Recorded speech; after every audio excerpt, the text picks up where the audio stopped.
Hey, what's up? Ken from Palm Beach Dyno here. I've got some nice new prototype products here to test. This is the new JLT Intake. As you can see, there's some seams here. This is all 3D printed.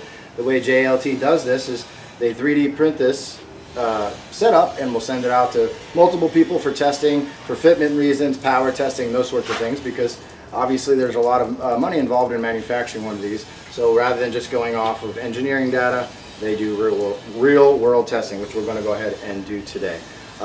What we're going to do first, though, is right now we have the stock airbox back on the vehicle.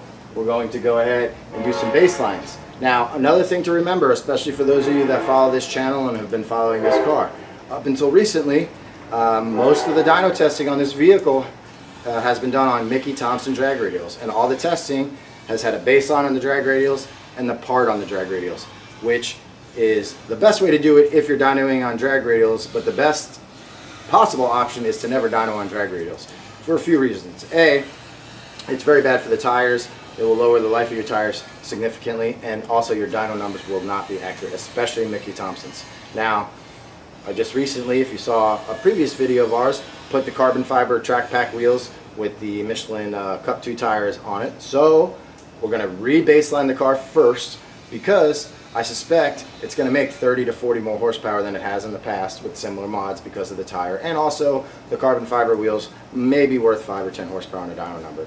Either way, what we're looking for is gains, so we're going to baseline the car as is, throw this on, and see what we get. Alright, I'm in the car, we're starting it up. Go ahead and put my baseline going.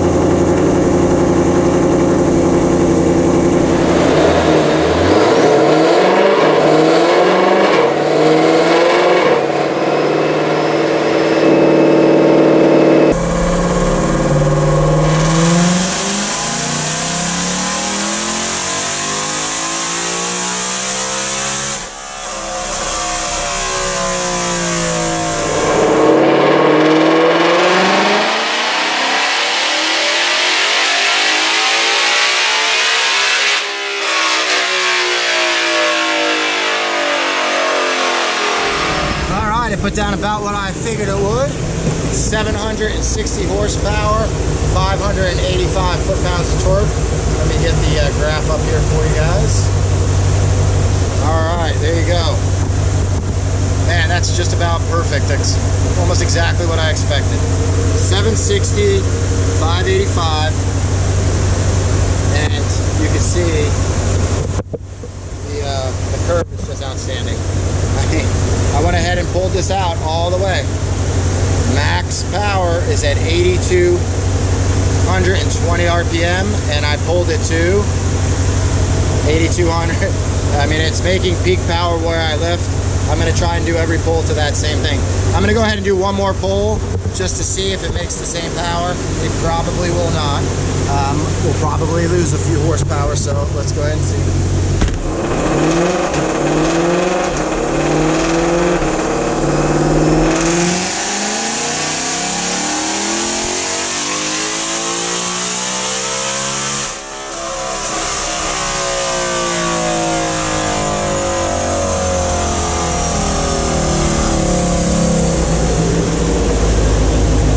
Pretty close. 752 and 584, so pretty much exactly the same. Heat's a factor, of course. Probably saw just a little bit less timing there, but as you can see, it's almost identical. So we're going to go ahead and swap on the JLT intake and do a few more pulls and see what kind of horsepower we make.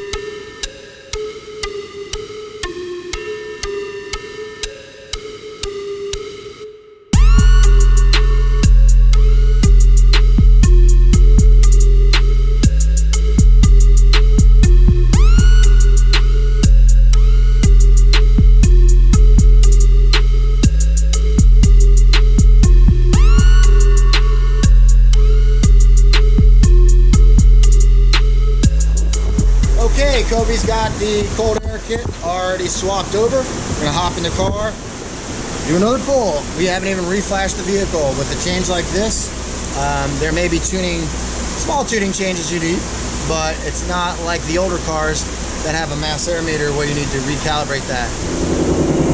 All right, we're ready to rock.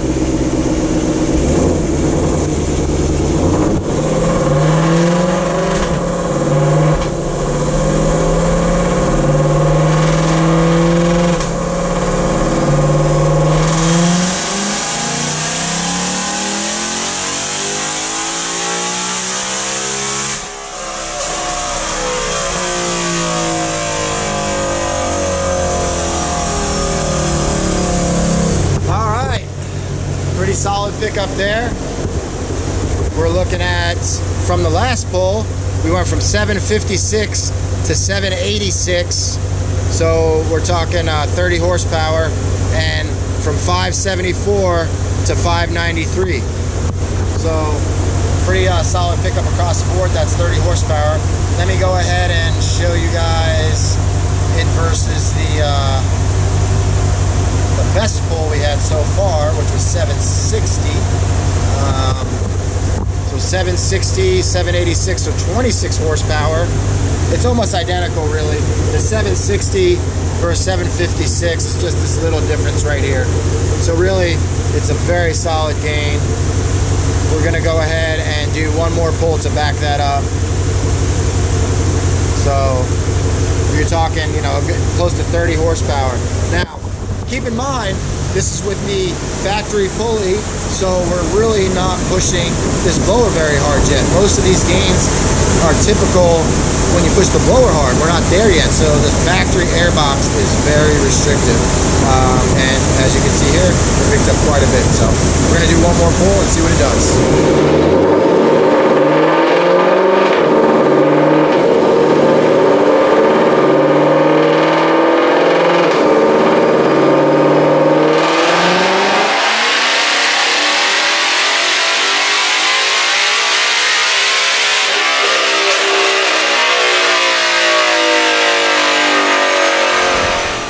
Looks like we backed that one up pretty good.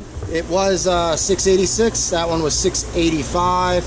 Lost a little bit of torque. It's real hot in here today. It's 90 degrees actually. And now some of you guys that follow us on Facebook might be wondering, well, I thought I saw you post a 807 horsepower graph on pump gas. I did. That was this car configured exactly this way, but that was last week. The weather here was much, much better. Let me pull that graph up for you and show it to you anyway. It's not valid for today. That's why you got to do a baseline on the same day. This car is very sensitive to weather conditions and humidity changes. It was very humid today, or it wasn't last week. So this orange line is the same exact setup, except the weather conditions were much better.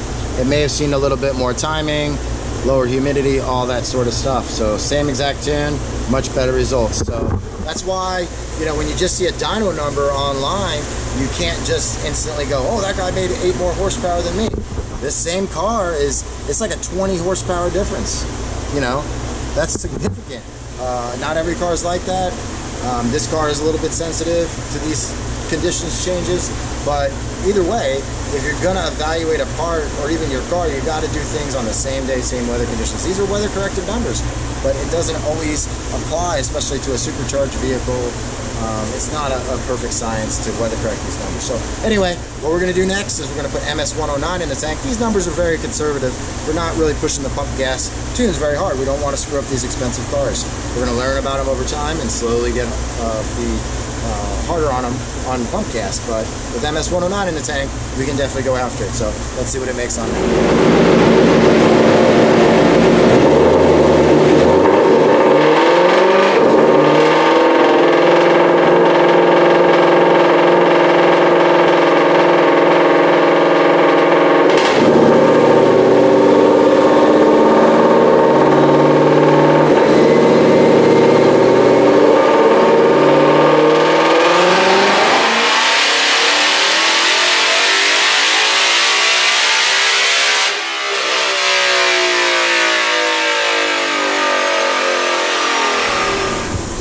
Wow, that's a little bit more than I thought. First off, I pulled up early. This is only to close to the stock red line, 7,500. It went a little lean there. I thought I saw it go a little lean, but it doesn't look like it did. 827, 623, pretty spectacular. That beats the 807, our best number, which isn't even really valid. We're really going off these numbers here, which were today. But I think this is going to continue to gain. So we'll go ahead and we'll make some, we'll look at the log, make sure everything's cool. I think everything's good. And we'll do a pull over 8,000 RPM on MS-109 and see what it makes.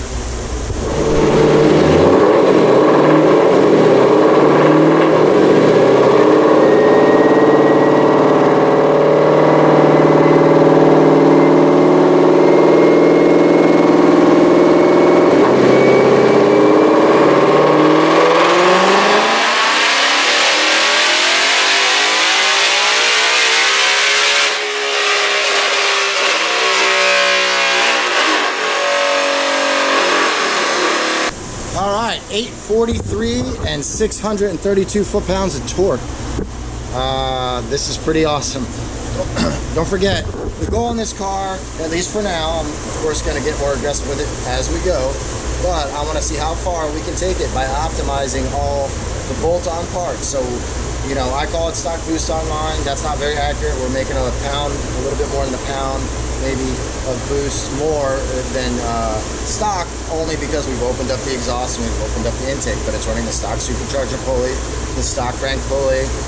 We can call it stock blower drive ratio. The point is the blower hasn't been touched. It's not spinning any faster. And this is the power we're making on race gas. Pretty amazing. So let's look at it one more time. 843 horsepower. It's making power all the way up to 8,000 RPM.